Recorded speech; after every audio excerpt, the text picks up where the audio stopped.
दो गुनाह ऐसे हैं जो आपके ज़िंदगी के सारे अमल बर्बाद कर देंगे।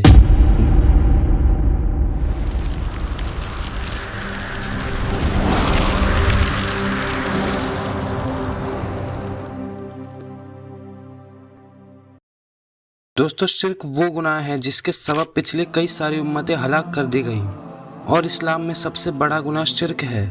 और एक और गुनाह है जिसकी वजह से कितनों के अमल बर्बाद कर दिए गए, जिस गुनाह को कुफ्र कहते हैं। क्या आप जानते हैं कि शिर्क और कुफ्र में क्या फ़र्क है?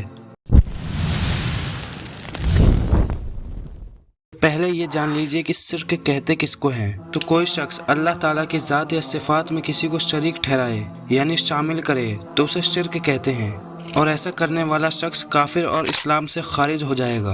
अब ज़ात में शरीक ठहराने का मतलब क्या होता है? तो अल्लाह के सिवा किसी और को खुदा मानना, या ये मानना कि अल्लाह तो खुदा है लेकिन उसके साथ कोई और भी खुदा है, तो इसको ज़ात में शरीक ठहराना कहते हैं। और सिफ़ात में शरीक ठहराने का मतलब ये है कि अगर कोई ये माने कि अल्लाह ताला को सुनने की ताकत किसी और ने दी है तो ये सिफ़ात में शरीक ठहराना हुआ।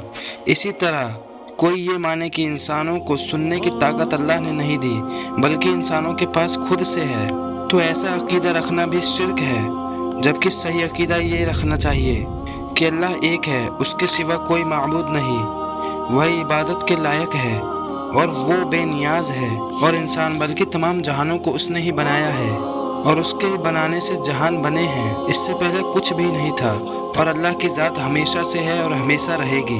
और कुफ्र का माना ये होता है जब कोई शख्स ज़रूरियात दीन का इनकार करता है तो उसे कुफ्र कहते हैं। जैसे 5 वक्त की नमाज तमाम मुसलमानों पर फ़र्ज़ है, तो अगर कोई ये कहे कि नमाज जैसी कोई चीज़ ही नहीं तो ये कुफ्र है। इसी तरह कोई ये कहे कि क़यामत सिर्फ एक कहावत है, ये असल में है ही नहीं, तो ये भी कुफ्र है। और इन दोनों गुनाहों को करने से तमाम नेकियां तबाह व बर्बाद हो जाती हैं।